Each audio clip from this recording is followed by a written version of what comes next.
Welcome to Coast with the Conduit Culture.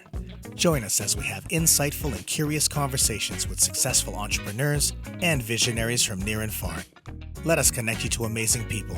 Let us be your conduit. Get ready, friends. We're going coast to coast in 3, 2. Hi, Mike.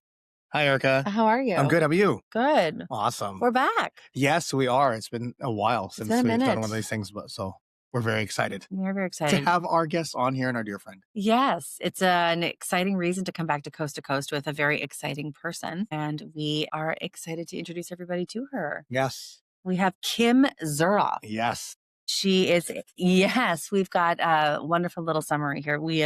Kim is a business leader, an executive coach, and a growth strategist, best known for her role as director of growth at The One Thing, which is the productivity and focus platform tied to the best-selling book, The One Thing by Gary Keller and Jay Papasan. We've had the privilege of knowing Kim for just shy of a year now, although it feels like 10 years. literally, it feels like she's been family forever. But absolutely. But that's the beauty of the relationships that we build and us being, I don't want to spoil because I really want to go into to how we all met originally, but for the better part, a little over 10 months, almost 11 months here. It feels like we've known you for 10, 11 years, which is incredible. So say hi, Kim. Awesome. Hey, guys. Hi. Hey, how's it going? Thanks for having me. Well, thank you for carving out the time. We know how busy you are with many things. And we will get into that stuff. You know, you wrapping up a very, very big and amazing year and shaping up what's going to be an incredible 2026 as we can imagine. Did we miss anything on that introduction? What did we miss? We didn't miss anything. I just agree with the sentiment of when y'all said, like, we just met back in February. I'm like, it feels like so much longer. Like, how is it that we just met in February and then all of the amazing things we've been able to do together this year has just been, it's been great. Yeah. It really has been. So we were very, very excited at family reunion and earlier this year in February when Meg, one of the guides, she put together that dinner with yourself and Phil at Orla, you know, in Mandalay Bay, and then we all got together, and that's where we met a lot of the other guides. But that was the start of something great with us and Kim Zuroff, for sure. Yeah, great beginning. Absolutely. Yeah, we'll preface like family reunion is what like Keller Williams calls their annual conference. And the annual conference at Keller Williams is called family reunion. Right. And because The One Thing, obviously written by Jay and Gary, through Keller Williams, you also get to call Keller Williams your home, but in a different part of North America, a nice warm part of North America. Because it is not so warm here right now. Kimsey travels everywhere, you know, in every kind of temperature and whatnot. She's not afraid of any. She's no slouch to different terrains and different climates. That's for sure. She loves that stuff. But how long? Like, what is the history within Keller Williams with you, Kimsey? Yeah. What have you done within? Yeah. Oh, So I've been with Keller Williams since 2010. And so just almost 16 years. February will be 16 years. And I started off as an agent and I built a team, was a productivity coach, Maps Bold coach.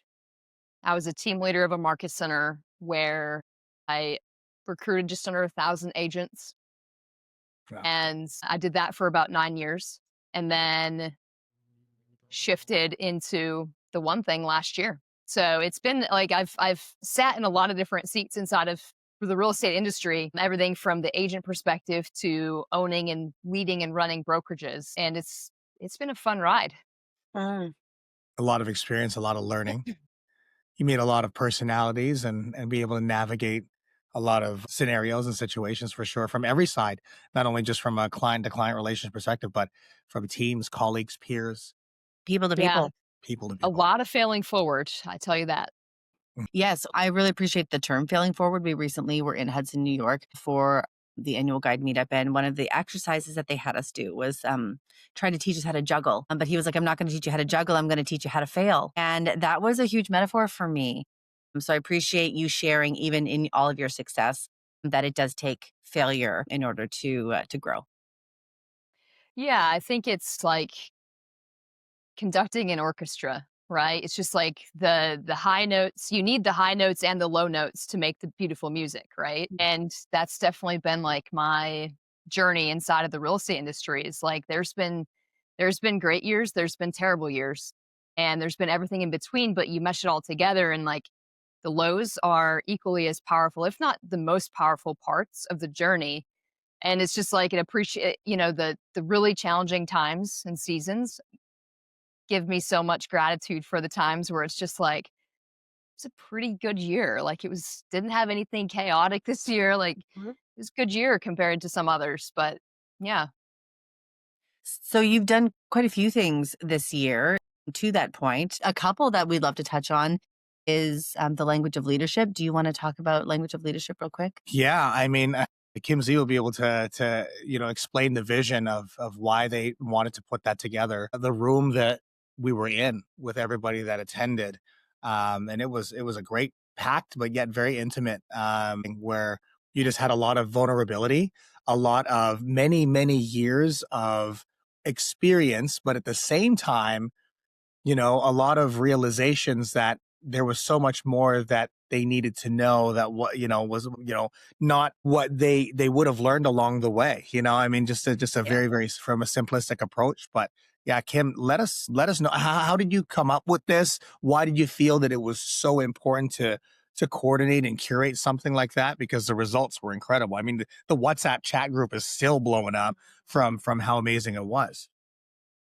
Yeah. So the vision for the language of leadership class, just to give your audience perspective, it's a leadership class that Phil and I co-facilitated. And the vision of it really came from me seeing that there was a big opportunity to help develop leaders inside of the industry.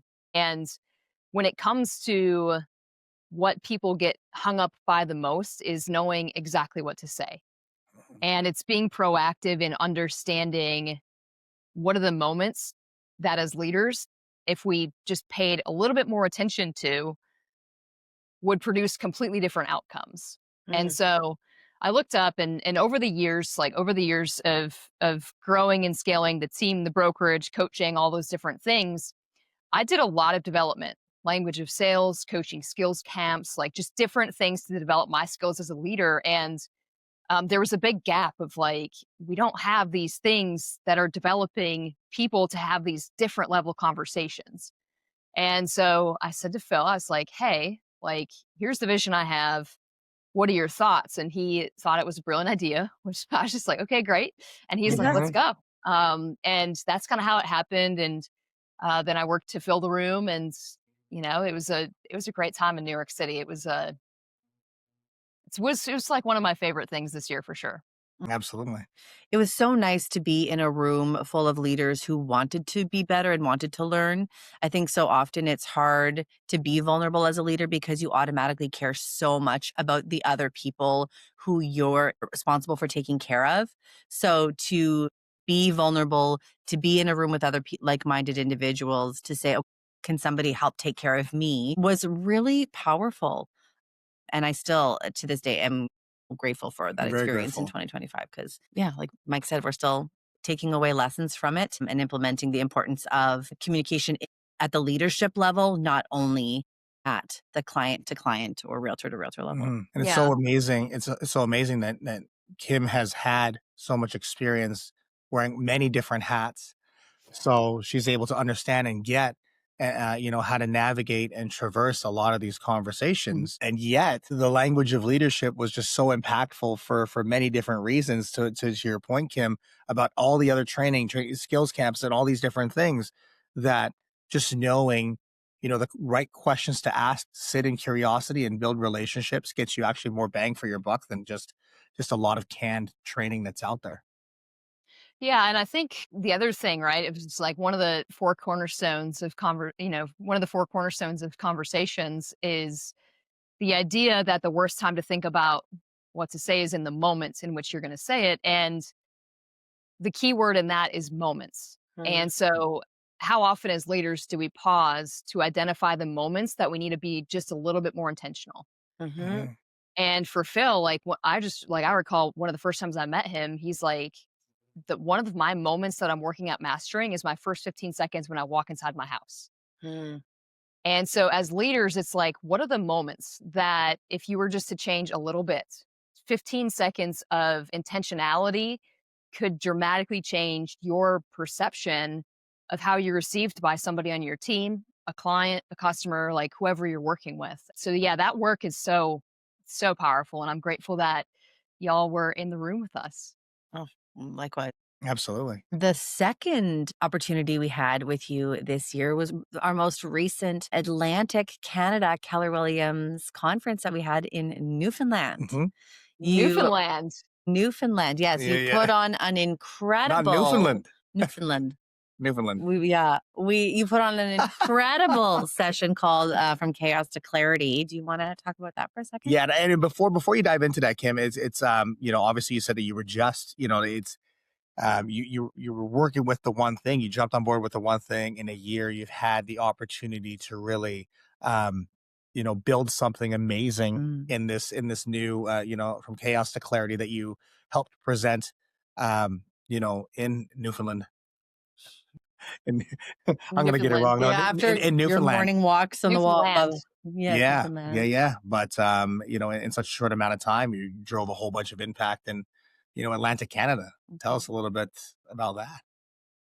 Yeah, I think the creation of that is, when we think of entrepreneurs, when we think of people that own real estate businesses outside of real estate as well, is that if you ask them like what people are searching for, it's like clarity, calm, counterbalance, more light, the ability to have a more counterbalanced life. Mhm, Because a lot of entrepreneurs, like, they're high achievers. They play all out all the time, which often leads to burnout if we're not taking care of ourselves. mhm. And so leaning into the idea of what does high performance look like at the intersection of well-being where we're taking care of each other, and how Yeah. do we turn this chaos, throw some models at it, right? Which a lot of them do come from the one thing is understanding our core values.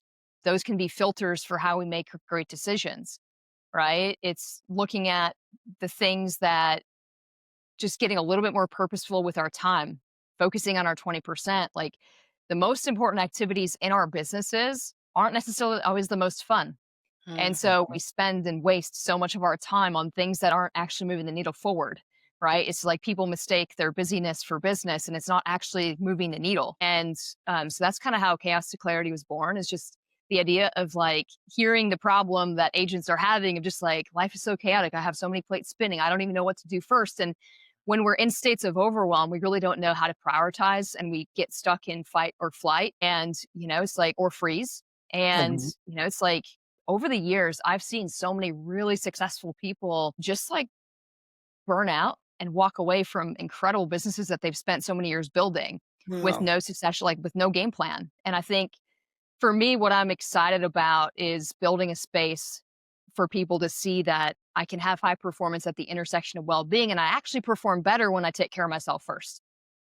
Amen. And through the model systems and tools, through the one thing and other things that I've been developing from an executive coach perspective, I'm pretty excited about what the next year is going to look like.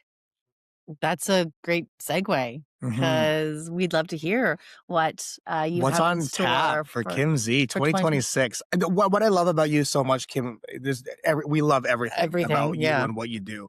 But what I love about your intentionality is you're also a very, very big dreamer, but you really, really chase after what's right in front of you. You tackle the upcoming year ahead on, even though you have 2027, 2028 just kind of bubbling in the back of your brain. It's all still very clear.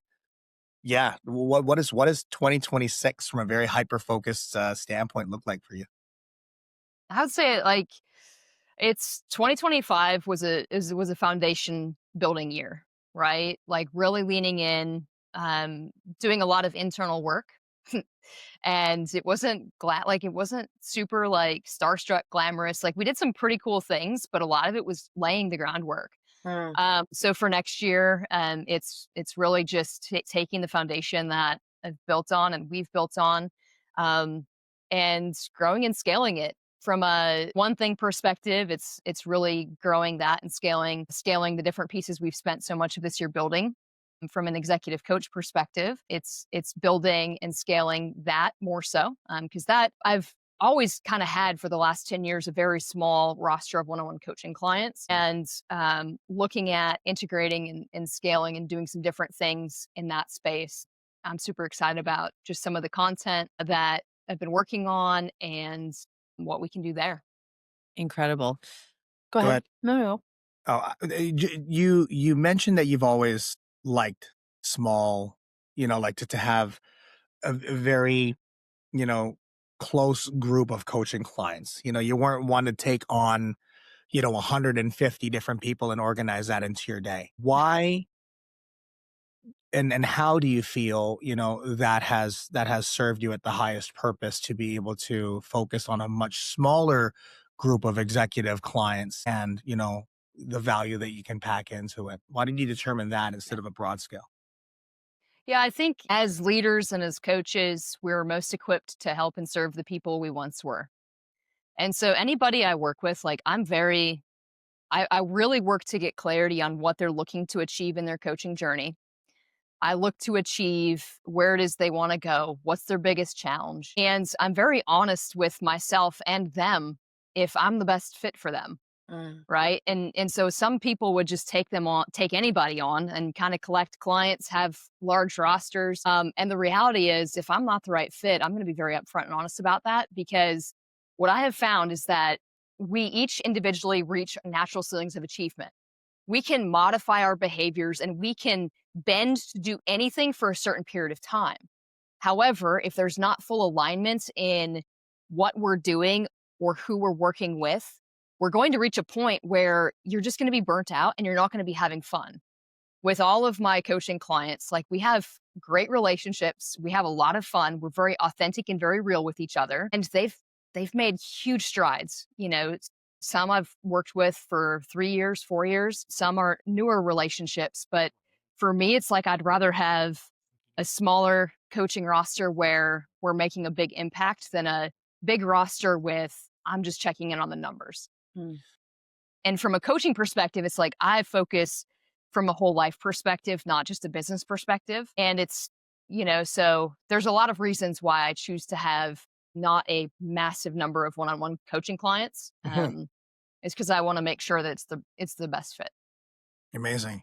So, what would be one piece of advice, Kim, that you could offer somebody who thinks that they might be ready for coaching if they see that, that there's somebody that could be a good fit, or if it's something that's being offered? How do you know that somebody might be ready for that next level in their personal and professional life?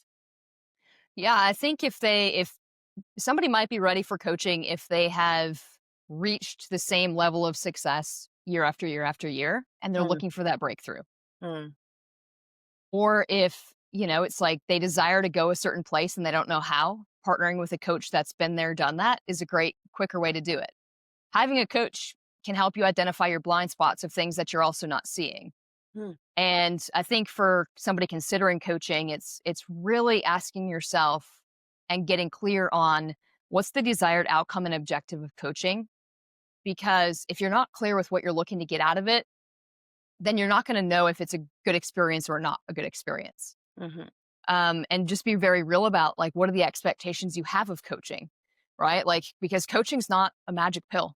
Right. Coaching is a partnership that can help accelerate your results, get you places quicker where you want to be than trying to figure it out in yourself. But it's not a magic pill. Like, there's a lot of work associated with being in coaching. And I think, sometimes people look at coaches of like, success leaves clues. Some of the most successful people have coaches. I've had a coach my entire time in real estate. mm. Since, for the last 15 years, I've had one coach, sometimes up to 3 or 4 coaches in the different areas Oh, of life. So it's just getting very clear on what it is that you're looking to get out of coaching, and then finding the best fit for you, and not just settling for anybody. right. Yeah, makes sense. And it's incredible because you said you've had, long-term coaches, you had multiple coaches in different areas. Many coaches. You've, seen what a lot of coaches can do. I Mm.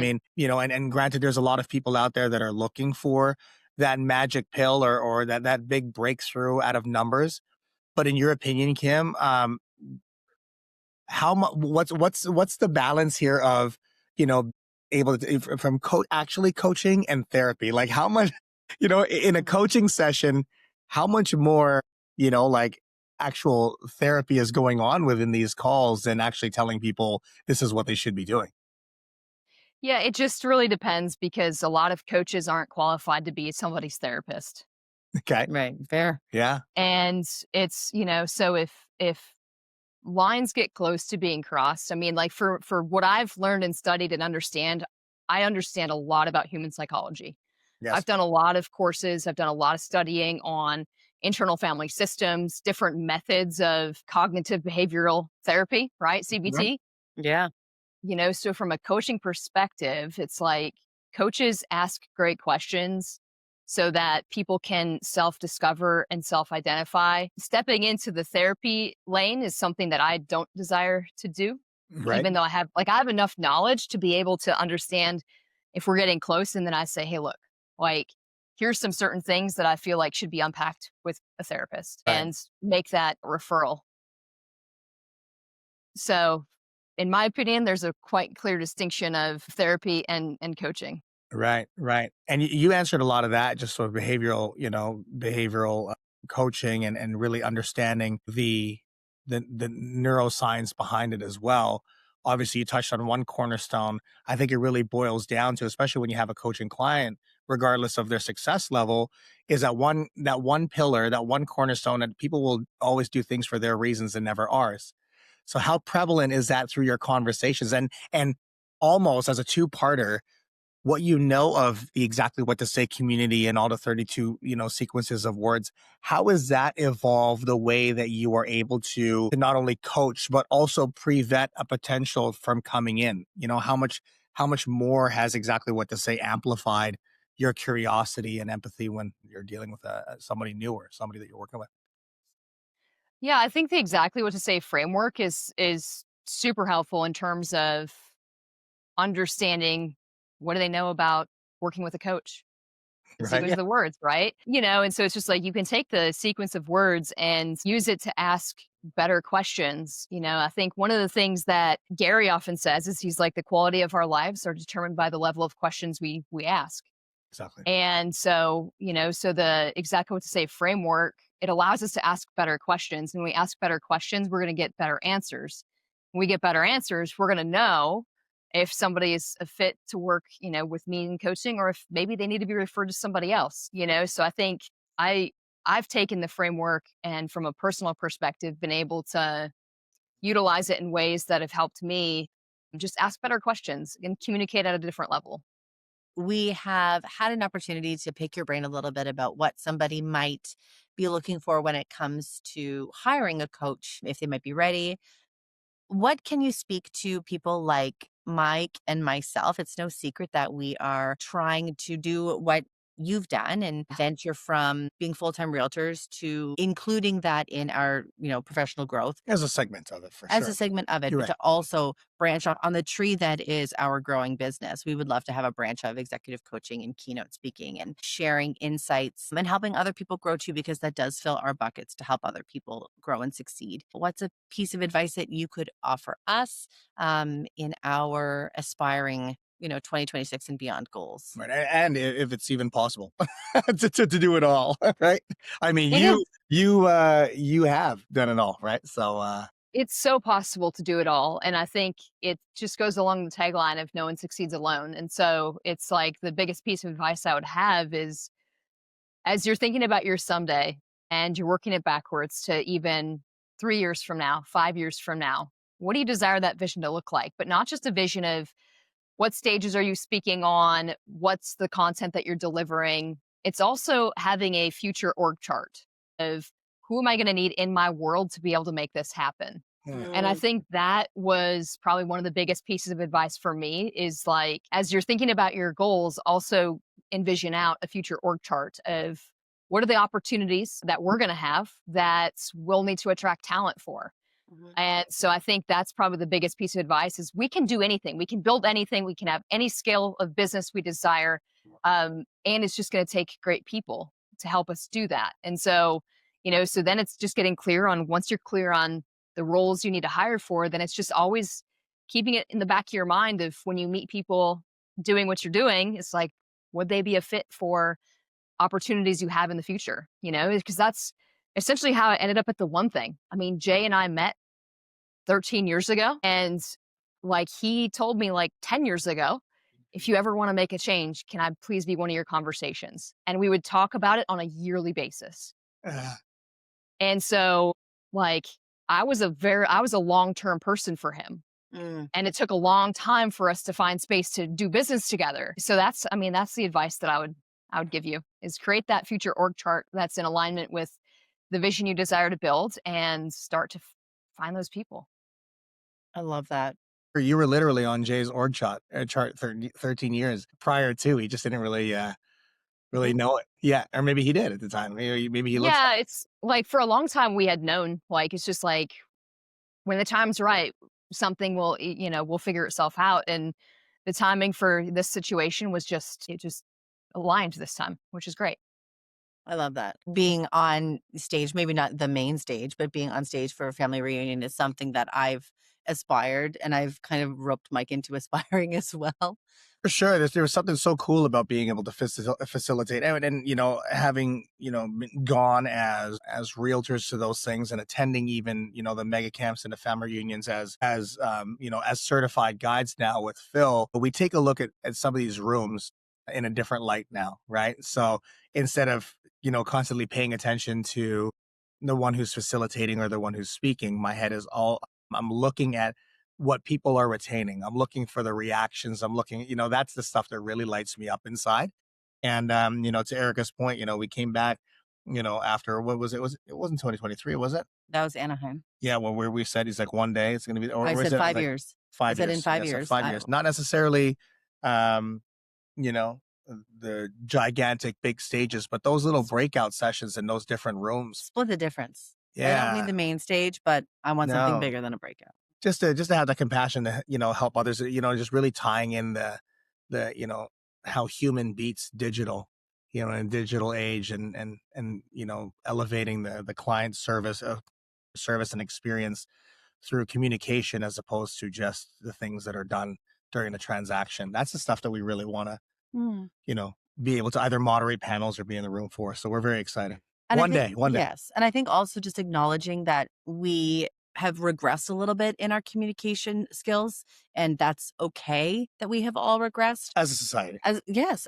And I think that I was just like, you regressed? no, I was like, speak for yourself. no, I mean, regression. no, I mean, That's like, aggressively regressed. I mean, as a whole, as a human race. Yes. After for sure. COVID, after AI, it's not just, oh, you have to just do A, B, C, D. It's also like unlearning or having forgiveness and not being critical of yourself if something is difficult, because choose your hard. Relearning it is going to be hard, but you can relearn it better or more effectively. And I think that I want to also be a part of the solution of like repairing some of the relearning and not just the moving forward. Yeah, I would agree with that sentiment. It's this some of these next generations really struggle with communication in a big way Mm. because if, their whole high school was spent during COVID years, right? It's like they didn't have the normal development and social interactions to where they get out into the real world and job interviews are a struggle. Yeah. And, it's so yeah, I totally agree and appreciate that sentiment of desiring to be part of the solution of, hey, like, let's help these humans communicate at a much higher level. Yeah. Right. Yeah. Kimsey, I have a question for you as you were kind of talking, about that. Just regard so the one thing being a best-selling book, what you've been doing from chaos to clarity is applicable with every industry. It's industry agnostic, really. I know that it comes from a real estate world, similar to how we have been navigating introduced to exactly what to say from the real estate world. But what I find through really unpacking the methodology and diving deep into it is that it is for every industry that requires people, people to people industries. Same thing with the one thing and what you're doing. 100%. Is there is an outside world where you're able to help other industries exist right now with what you are doing and workshops that you may have and stages that you're going to speak on? Yeah, I mean, honestly, a lot of the work that I do inside of the one thing is outside industry of real estate. Love that. And so the main audience of the one thing is outside industry. Obviously, we do have an audience of real estate agents because Gary and Jay are obviously with Keller Williams. Sure. And the reason the one thing was written was because Gary wanted to share the models and systems that helped build Keller Williams with outside industry and have it be more generic for it to be able to be applicable. And so, relative to helping organizations identify their top 20% and their focus and identify their core values and understand like what gets in the way of having the level of productivity they desire. So like when we think about the one thing and the principles of the one thing, it's like the domino effect is universal. It's Mhm. like, what's the one thing I can do such that by doing it, everything else will be easier or unnecessary. And when it comes to thinking big, like a lot of entrepreneurs, founders, leaders, business owners across all industries, we don't have issues thinking really big where we have a challenge just acting small enough to make that progression and get that momentum. So a lot of it, like the principles of the one thing are universal across all industries. And that's where I'm most excited about kind of leaning into next year is, because I did do a lot with Keller Williams this year in terms of different regional events, different events with the market center, goal setting, getting people set up for next year. Good. And this next year is like my focus is more outside industry with founders and entrepreneurs and leaders is kind of what I'm most excited about.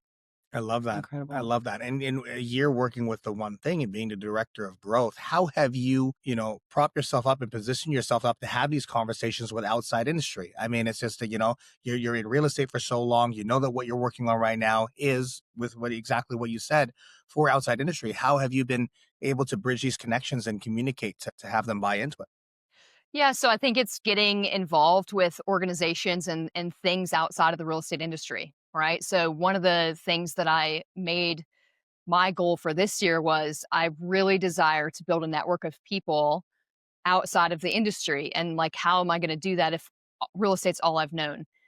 So last December, it was December of 2024, I saw a LinkedIn post by Jesse Itzler. And for those that don't know him, he founded Marquis Jet, Zico Coconut Water, tons of, he actually wrote the New York Knicks theme song because Wow. his early career, he was a rapper. Okay. So super fascinating background. A lot of the women know his wife more. Blakely, she founded Spanx and Sneaks. And so he made a post about doing this adventure club in 2025, which was a group of 50 founder leaders and entrepreneurs across all industries. And there was going to be monthly business forums. So the 50 people were broken down into groups of 10 to 12. And we met on a monthly basis from a business perspective. And then we did quarterly adventures like the rim to rim to rim in the Grand Canyon. Right. We scaled a building in New York City. I would Um, say I saw you hanging from the edge. yeah, Yeah, that's what. Tell me how it is I was when gonna you're say, back on the I was gonna ground. say, I hope you're having fun. Yeah. Be safe. Yeah. yeah. So relative to breaking it outside the real estate industry, it's being really intentional of getting involved with outside groups. And so that was kind of my method of getting in front of other people and building those connections. And it's been really fun. Hmm. I love that. Yeah. Such inspiration. Absolutely. Absolutely. Is there anything concrete in the plans now where you're going to be hosting at some of these things? Are there any big conferences already that you are penned into that you're going to be Like, speaking at that are book not our ticket. in the real estate? Yeah, in the real estate space. Not in the real estate space. I've been invited to speak at a couple masterminds for like entrepreneurs, founders, and leaders. And, so I've been invited to speak in a few different spaces next year, some inside of real estate, some outside, but right now, nothing too big. Again, like this year was a foundation building year of starting to meet other people and get involved with other things that will fuel the coaching and the speaking side of what we're building. And I think you're totally poised and ready for that. You talk about this being a foundational year. Sometimes when the dreams are big, oftentimes there's a lot of people that want to get it done yesterday, that want Yeah. to speaking on multiple stages. And when you're a very competitive person, you're a big dreamer, you wish that it almost is that way. How important was this year in terms of building foundation, and why is it so essential to doing it right the first time once you actually launch out there and do great things like 2026 has for you? Yeah, I think I don't want to say like it's been like a cakewalk. I think with speaking and coaching, like there's a certain amount of trial and error that has to come into play. Like there's, workshops or keynotes that we develop that just don't land.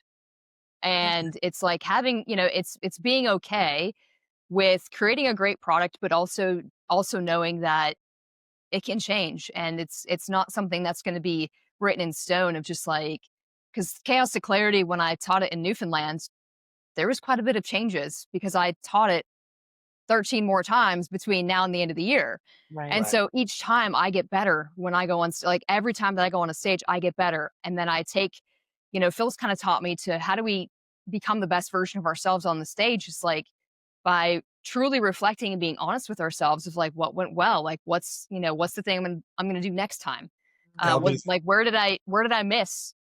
Right. And so I think it's this year's been a huge evaluation year of what are the areas that we hit, what did we miss, and what can we pivot and adapt. So that's kind of when I talk about foundation, it's just like it is a bit of trial and error of seeing what lands, and acting accordingly.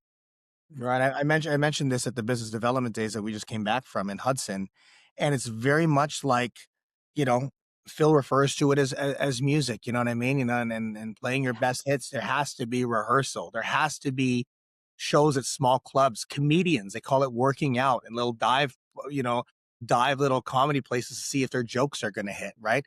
And Hmm. it's all about putting in the reps, and you put in all the reps, in 2025, but also figured out what you liked best about those reps and what you would do better next time. That self-reflection is going to be Hmm. incredible for a, bright 2026 and onward. Yeah. For sure. I have a quick question, Kim, when it comes to, being in a unique position. You have kind of always found a way to challenge yourself. Mike and I are also in a unique position because we are the only two certified guides in Keller Williams, Canada. So we're really hoping to take 2026. And while 2025 was also a foundational year for us, we did a lot of travel, but we also did a lot of growth in learning how to balance setting big goals, Mhm. staying in the game with the business that's important right in front of us. But what is a piece of advice that you could offer us, or who do you think we need to get in the room with to showcase this unique position that we are in with KW Canada? Yeah, because obviously you know us very well. The community that we're in as the guides community, and Canada being Canada, there's a giant opportunity there for us to all the way on the east to really try to meet many agents, brokerages, TLs where they're at, with Yeah. what we have to provide. Yeah, and I would encourage you to look not just from a brokerage perspective, but from a team perspective. There's a lot of people that have great production that start to grow teams and they have no idea how to actually develop the people and develop their skills. Mm, And so from a growth perspective on your fronts, right? It's just like cuz what I've learned from owning brokerages is that mega agents and team owners are actually a lot more profitable than brokerage owners in many cases, especially inside the KW world, right? Just the way our model is structured. And I would say that other brokerages aren't too far different, right? The profitability margins on brokerage ownership is actually quite small. mm, And so relative to depending on how the market is, right? It's just like, in the US anyways, brokerages have been challenged a bit, especially in the model that we operate under. And so where I've found great success at the one thing of getting inside is going to these people that have teams of 10 to 20 people or more that they are responsible for developing. mm, And it's, for me, it's like I did probably 50 to 75 free 30-minute sessions for these teams and different people. And then like they're hooked. And mhm, then a lot of them become clients, maybe not right away, but in the future, right? Of what would it look like for you to have a certain number of teams that partner with you guys to develop their people on a weekly basis on exactly what to say. mhm. Right. So it's like it's not just getting in front of the brokerages, it's also getting in front of all the people that have people under their care that they need to develop. And because a lot of them, like, quite frankly, like, a lot of them don't have this, like, they don't know how to develop the people. They Yeah. have teams because they want leverage, but you have to develop the leverage to be able to show and to have it all work. So, Two things that you said there that are incredible is you made note of complementary sessions. And Yep. we believe in complementary sessions being extremely powerful because as a society, especially in, the day and age as it is right now, people need to see little micro transformations and micro wins Like instantly. before they really dive in and commit to you, Kim, as their executive coach for the team, so on and so forth, right? They need to see glimmers of some transformation. So I love that you touched on complimentary sessions because we very much believe in that too. Almost like giving a small tip of the iceberg instead of seeing What do I call it?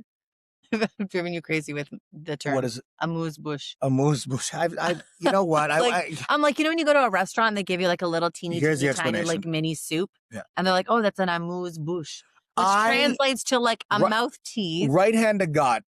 All my years of my life, I have never heard amuse bouche used anywhere, not in movies, not in anything. Maybe I'm just, not paying attention to it. Not. Since Eric and I have started working together, I have heard that term more times than I can ever imagine in my life, which is hilarious. That's So, what it is, though. I've never heard that term for what it's worth. Yeah, there you see, there you are. Amuse. God. You stay with this one long enough, hang on, talk to this one long enough, you'll be using it everywhere you go.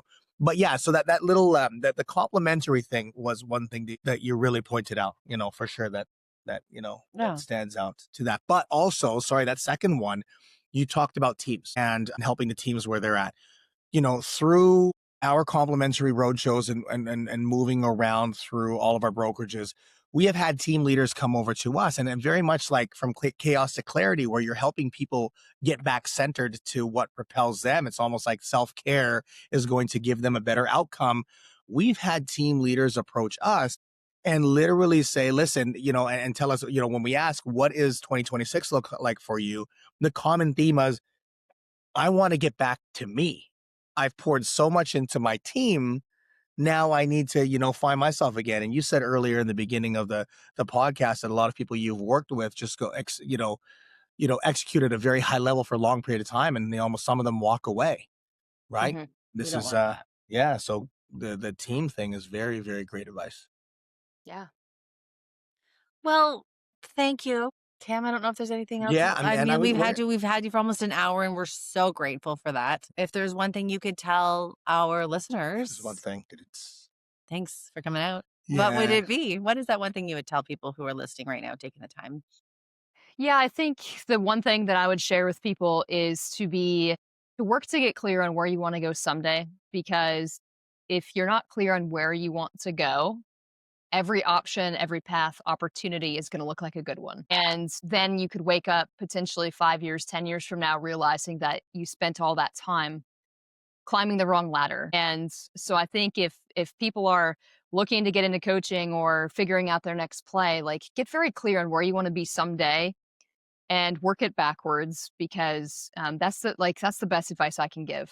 Is time is so limited and the years go by super fast. Like the fact that we just met in February is absurd to me.